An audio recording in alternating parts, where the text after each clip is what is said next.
Good morning. जैसा कि आप जानते हैं कि दानी पब्लिक स्कूल में ऑनलाइन क्लासेस की सिलसिला जारी है। तो आज हमारे बीच में यहीं से पढ़े लिखे स्टूडेंट जो कि काफ़ी समय इस स्कूल में बिता चुके हैं वो आज हमारे बीच में और वो आज आपका एक ऑनलाइन क्लासेस लेने जा रहे हैं। तो मैं उस बच्चे से आपको इंट्रोड्यूस कराता हूँ। उसका नाम विशाल चौहान है। सो कम है विशाल। ये विशाल है जो कि दानी पब्लिक स्कूल में 2004 से लेकर 2017 तक पढ़ाई किया है। 2017 में एक बच्चा पास आउट हुआ था। ये काफ़ी इंटेलिजेंट बच्चों में से एक था हमारे स्कूल का। तो मैं चाहता हूँ कि विशाल आज आप लोगों का ऑनलाइन क्लासेस ले, और इसलिए मैं विशाल से पूछना चाहता हूँ, विशाल आप क्या पढ़ाना चाहोगे?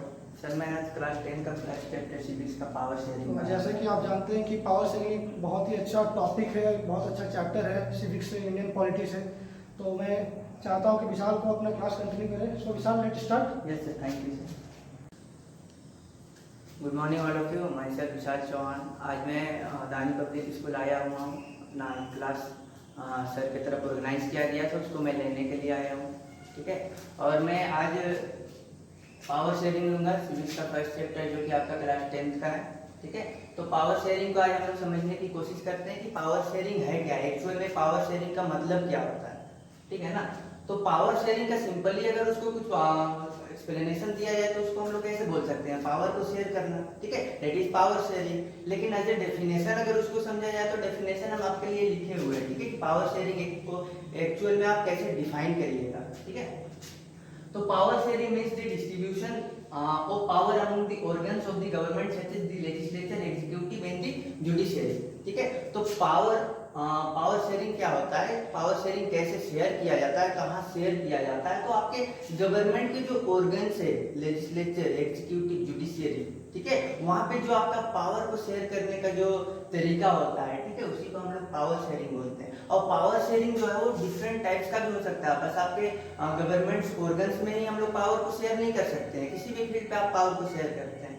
ठीक है, जैसे कि पावर को शेयर करना बहुत जरूरी है। अगर हम लोग पावर को शेयर नहीं करेंगे तो बहुत सारे प्रॉब्लम्स क्रिएट हो सकते हैं। जैसे कि एक एग्जांपल देकर के हम समझाते हैं कि सपोज करिए आप लोग घर में दो भाई हैं। ठीक है, एक भाई अगर कुछ करता है तो उसको कुछ नहीं बोला जाता है। ठीक है, अगर आप कुछ करते हो तो आपको बहुत डांट सुनना पड़ता है। ठीक है, गार्जियन आपके जो भी हैं, ठीक है, वो आपको बहुत मतलब सुनाने लगते हैं किसी भी चीज को लेकर के।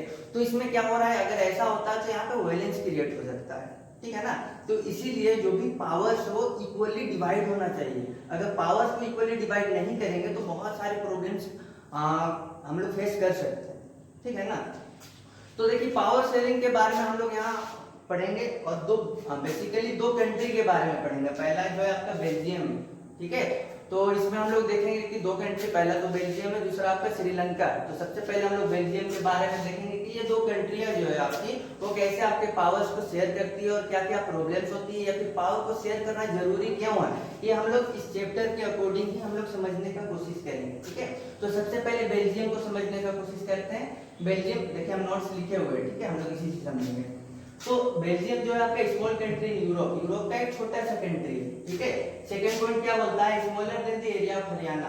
हरियाणा जो है उससे भी छोटा है एरिया के बेसिस। ठीक है, it shares border with Netherland, Germany and France. ठीक है, ये जो अपना बॉर्डर शेयर करता है किससे किससे, बेल्जियम अपना बॉर्डर शेयर कर रहा है तो नीदरलैंड से, जर्मनी से एंड फ्रांस। ठीक है, it has a population of little 1 crore. वहां के जो पॉपुलेशन है वो लगभग 1 करोड़ है। ठीक है, अब हम लोग बात करते हैं वहां की एथनिक कंपोजिशन के बारे में। ये जो आपका ये जो लाइन लिखा हुआ है, ये जो लिखा हुआ है एथनिक कंपोजिशन। अब एथनिक कंपोजिशन को हम लोग समझने की कोशिश करते हैं कि एथनिक कंपोजिशन होता क्या है। ठीक है, एथनिक कंपोजिशन को हम लोग सिंपली समझ सकते हैं कि किस किस तरीके के लोग वहां रहते हैं, कौन कौन से भाषा बोलने वाले लोग रहते हैं, किस किस बैकग्राउंड के लोग रहते हैं। डेट इज आपका एथनिक कंपोजिशन। सिंपली इसको और भी सिंपलेस्ट फॉर्म में हम लोग बोल सकते हैं कि किस किस लैंग्वेज बोलने वाले लोग रहते हैं। ठीक है, तो देखिए एथनिक कंपोजिशन हम लोग बेल्जियम का समझने की कोशिश करते हैं। 59% of total population of the country speak Dutch language. देखिए 59% जो है आपका बेल्जियम का, उसमें से 59% जो आपके डच लैंग्वेज बोलने वाले लोग रहते हैं। ठीक है, आपके बेल्जियम में 59% जो लोग रहते हैं डच लैंग्वेज बोलने वाले लोग रहते हैं। और किस एरिया में रहते हैं, तो फ्लेमिश रीजन में। ठीक है, ये हम बताएंगे आपको कि फ्लेमिश रीजन कहाँ पे है, या फिर हम लोकेट करके आपको बता देंगे फ्लेमिश रीजन कहाँ पे है। ठीक है, तो 59% जो है फ्लेमिश रीजन में रहते हैं और वो डच लैंग्वेज बोलते हैं। ठीक ठीक है। सेकंड पॉइंट क्या है, another 40% people speak French and live in Wallonia region, ठीक है। जो बाकी 40% वो कौन से लैंग्वेज का प्रयोग करते हैं, कौन सा लैंग्वेज यूज करते हैं, तो फ्रेंच लैंग्वेज वो लोग बेसिकली यूज करते हैं, ठीक है। और कौन से रीजन में रहते हैं, तो वेलेनिया रीजन में रहते हैं। ये कहाँ पे, वो भी मैं आपको बता दूंगा, ठीक है। बाकी देखिए 59 और 40 99 हो गया, रिमेनिंग 1% बच रहा है। तो रिमेनिंग 1% स्पीक जर्मन, जो 1% जो बच रहे हैं वो बस जर्मन बोलते हैं, जर्मन लैंग्वेज का प्रयोग करते हैं, ठीक है। तो ये तो हो गया वहाँ का एथनिक कंपोजिशन का बात, ठीक है। लेकिन वहाँ का एक कैपिटल, कंट्री एक कैपिटल होगा, ठीक है। जैसे हमारा कैपिटल दिल्ली, ऐसे बेल्जियम का कैपिटल ब्रुसेल्स, ठीक है। तो ब्रुसेल्स में क्या होता है, in the capital city Brussels 20% people speak Dutch, तो 20% जो लोग है वो डच बोलते हैं, ठीक है।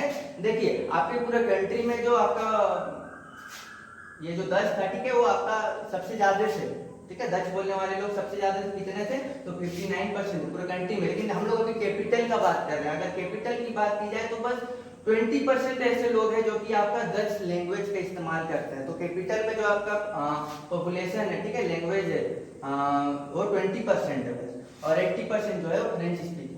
तो यहाँ पे हम लोग सिंपली समझ सकते हैं कि जो आपका कंट्री है बेल्जियम है, वहां पे आपका जो डच है, ठीक है, वो मेजोरिटी पे है। लेकिन अगर कैपिटल की बात की जाए तो डच लैंग्वेज बोलने वाले लोग यहाँ पे माइनॉरिटी पे है, मतलब कम बोलने वाले लोग हैं, ठीक है। तो अभी हम लोग क्या प्रॉब्लम्स क्रिएट होता है इससे, ये हम लोग आगे पढ़ेंगे, ठीक है, देखेंगे, समझेंगे। तो अभी हम लोग बेल्जियम का जो एथनिक कंपोजिशन देखे, उसको अभी हम लोग डायग्राम के बेसिस पे अभी हम लोग समझने का कोशिश करते हैं, ठीक है। तो ये आपका सपोज करिए बेल्जियम का एक मैप है, ठीक है। तो देखिए आपका ये जो नॉर्थ वाला पार्ट हो गया, ठीक है, इस पार्ट में आपके ये फ्लेमिश रीजन हो गया, ठीक है, ये फ्लेमिश रीजन हो गया। और यहाँ डच लैंग्वेज बोलते हैं लोग, ठीक है, आपके पूरे कंट्री में बेल्जियम में। और कितने परसेंट बोलते हैं, तो 59%। 59% जो लोग है वो आपका फ्लेमिश रीजन में डच लैंग्वेज बेसिकली यूज करते हैं, ठीक है, डच लैंग्वेज बोलने वाले लोग रहते हैं, ठीक है। और अगर इस साइड अगर बात की जाए आपका साउथ के पार्ट में, ठीक है, तो ये हो गया आपका वेलेनिया रीजन, ठीक है। यहाँ पे आपके फ्रेंच स्पीकिंग वाले लोग रहते हैं जो कि आपका 40% रहते हैं, ठीक है। और रिमेनिंग जो 1% बच रहा है वो इस साउथ वाले पार्ट में ही आपके इस साइड में रहते हैं, ठीक है। और ये जर्मन स्पीकिंग वाले लोग रहते हैं 1%, ठीक है। अगर कैपिटल की बात की जाए तो सपोज करिए कैपिटल है, देखिए बेसिकली जो हम लोग जानते हैं कि कैपिटल से ही जितने भी लॉज रहते हैं वो बनते हैं, ठीक है। कैपिटल से ही जितने भी नियम होते हैं, कानून होते हैं, सारे लागू होते हैं, ठीक है। तो अगर कैपिटल की बात की जाए जो कि आपका कैपिटल ब्रुसेल्स है, ठीक है, यहाँ पे क्या होता है आपका 20% लोग डच स्पीकिंग वाले होते हैं, ठीक है, और 80% जो है वो फ्रेंच बोलने वाले लोग होते हैं, ठीक है। तो ये पूरा जो हो गया आपका एथनिक कंपोजिशन हो गया पूरे। अगर यूरोप बेल्जियम की बात की जाए तो आपका डच जो है वो मेजोरिटी पे रहते हैं, लेकिन बस कैपिटल की बात की जाए तो ये लोग माइनॉरिटी में रहते हैं। इसीलिए अभी हम लोग आगे देखेंगे आपका डच लोग, ठीक है, डच लोग माइनॉरिटी में जाकर के कैसे ये लोग पीछे हो जाता है, ठीक है। और ये जो फ्रेंच वाले जो लोग 80%, ये लोग अपने अकॉर्डिंग ही सारे लॉज बनाते हैं, ठीक है, इन लोगों को कुछ नहीं पूछते भी नहीं। तो इसके कारण क्या होता है, आपका प्रॉब्लम्स क्रिएट होता है, ठीक है। तो ये प्रॉब्लम्स के बारे में भी हम लोग देखेंगे कि क्या होता है। अब हम लोग बेल्जियम में क्या क्या प्रॉब्लम क्रिएट हुआ उसको थोड़ा समझने का कोशिश करते हैं, ठीक है। तो पहला पॉइंट क्या बोल रहा है, the minority French speaking community was relatively rich and powerful. देखिए जो आप कैपिटल था ब्रुसेल्स, ठीक है, उसमें जो फ्रेंच स्पीकिंग था वो मेजोरिटी में थे, लेकिन पूरे बेल्जियम का बात किया जाए तो ये माइनॉरिटी में था। लेकिन माइनॉरिटी में होने के बावजूद भी आपके जो फ्रेंच स्पीकिंग कम्युनिटी के जो लोग थे वो ज्यादा रिच और पावरफुल थे, क्योंकि वो कैपिटल्स में रहते थे, ब्रुसेल्स में रहते थे, तो उनको ज्यादा पावर दिया गया था, ठीक है। और जो आपके डच स्पीकिंग वाले जो लोग थे उनको बेनिफिट मिला इकोनॉमिक डेवलपमेंट और एजुकेशन का बहुत ही बाद में, ठीक है, जिसके कारण उनको बहुत ज्यादा प्रॉब्लम्स का सामना करना पड़ा। दूसरा पॉइंट क्या बोलता है, this lead to tension between the French speaking and Dutch speaking community during 1950 and 1960। 1950 और 1960 आते आते क्या हो गया, फ्रेंच स्पीकिंग और डच स्पीकिंग वाले कम्युनिटी के लोगों में बहुत मतलब टेंशन हो गया था, ठीक है। बहुत मतलब वो लोग टेंशन में थे कि फ्रेंच वाले लोगों को ज्यादा प्रेफरेंस दिया जा रहा है और डच वाले को नहीं दिया जा रहा है, ठीक है। तीसरा पॉइंट आपका क्या बोल रहा है, Brussels presented A special problem, the Dutch speaking people made a majority in country but A minority in capital. वही चीज है, ठीक है, आपके ब्रुसेल्स में जो थे आपके डच स्पीकिंग वाले लोग वो लोग क्या मेजोरिटी में थे और जो आपके कैपिटल हो गए उसमें वो माइनॉरिटी पे थे, ठीक है। तो ये आपका प्रॉब्लम्स था। अब हम लोग श्रीलंका के बारे में डिस्कशन करेंगे, ठीक है। श्रीलंका जो है आपका कैसा आपका पावर को शेयर करता है, क्या क्या प्रॉब्लम्स क्रिएट होती है वहाँ पे, ठीक है। हम लोग क्या अभी बेल्जियम के बारे में पढ़ लिए। अब दूसरा जो आपका कंट्री है श्रीलंका, हम लोग उसके बारे में कुछ डिस्कशन करने वाले हैं, ठीक है। तो श्रीलंका के बारे में कुछ बेसिक नॉलेज जो है, ठीक है, वो लेते हैं। Sri Lanka is an island nation आपका श्रीलंका, ठीक है। वहाँ का पॉपुलेशन लगभग 2 करोड़ है, ठीक है। श्रीलंका इज डाइवर्स पॉपुलेशन, देखिए अलग अलग तरीके के लोग रहते हैं, अलग अलग लैंग्वेज बोलने वाले वहाँ भी लोग रहते हैं, ठीक है। अलग अलग धर्म को मानने वाले लोग रहते हैं। तो इसको हम लोग समझने का कोशिश करते हैं। जो श्रीलंका है ना उसमें सिन्हाला स्पीकिंग, ठीक है, 74% आपके जो है सिन्हाला स्पीकिंग वाले लोग रहते हैं, मतलब बुद्धिस्ट लोग, बौद्ध धर्म को मानने वाले लोग 74% रहते हैं आपके श्रीलंका में, ठीक है। दूसरा क्या है, तमिल स्पीकिंग, तमिल बोलने वाले लोग, ठीक है, जो कि आपके हिंदू और मुस्लिम दोनों 18%, ठीक है। 18% जो लोग हैं आपके तमिल बोलने वाले लोग हैं, ठीक है। तो इसमें प्रॉब्लम्स क्या होता है, ठीक है। सबसे पहले ये लाइन को समझने की कोशिश करते हैं। Most of the Sinhala speaking are Buddhist while most of the Tamils are Hindu, ठीक है। तो ज्यादा जो सिन्हाला लैंग्वेज का इस्तेमाल जो कर रहे हो आपके बहुत बुद्धिस्ट लोग हैं, ठीक है। और बाकी जो तमिल लैंग्वेज का इस्तेमाल जो कर रहे हो आपके हिंदू और मुस्लिम है, ठीक है। और बाकी जो 8% जो बच रहा हो आपके क्रिश्चियंस लोग हैं, ठीक है। तो ये हो गया आपका श्रीलंका। अब इसके हम लोग ये क्या क्या प्रॉब्लम फेस करता है इसके बारे में हम लोग समझने का कोशिश करेंगे, ठीक है, कि क्या क्या प्रॉब्लम वहाँ होता है। अब हम लोग प्रॉब्लम्स के बारे में डिस्कशन करेंगे कि श्रीलंका में कैसा प्रॉब्लम्स आया, ठीक है, और वहाँ के लोगों ने कैसे प्रॉब्लम्स को फेस किया, ठीक है। तो पहला पॉइंट क्या बोलता है, Sri Lanka emerge as a independent country in 1948, ठीक है। 1948 में ये इंडिपेंडेंट कंट्री आपका हो गया था, ठीक है। The leaders of Sinhala community sought secure dominance over government। तो सिन्हाला वाले लोग कितने प्रतिशत थे, कितने परसेंट थे, तो 74% थे, ठीक है। तो ये लोग पूरा डोमिनेंस दिखाए हुए थे गवर्नमेंट, मतलब यही लोग अपना गवर्नमेंट फॉर्म कर रहे थे, ठीक है। तो नेक्स्ट पॉइंट क्या बोलता है, as a result the democratically elected government adopted a series of majoritarian measures to establish Sinhala supremacy, ठीक है। तो सिन्हाला लोगों का परसेंटेज ज्यादा था, ज्यादातर लोग सिन्हाला थे, बौद्ध धर्म को मानने वाले लोग थे। तो वो लोग अपना मेजोरिटेरियन मतलब वो लोग मेजोरिटी पे थे।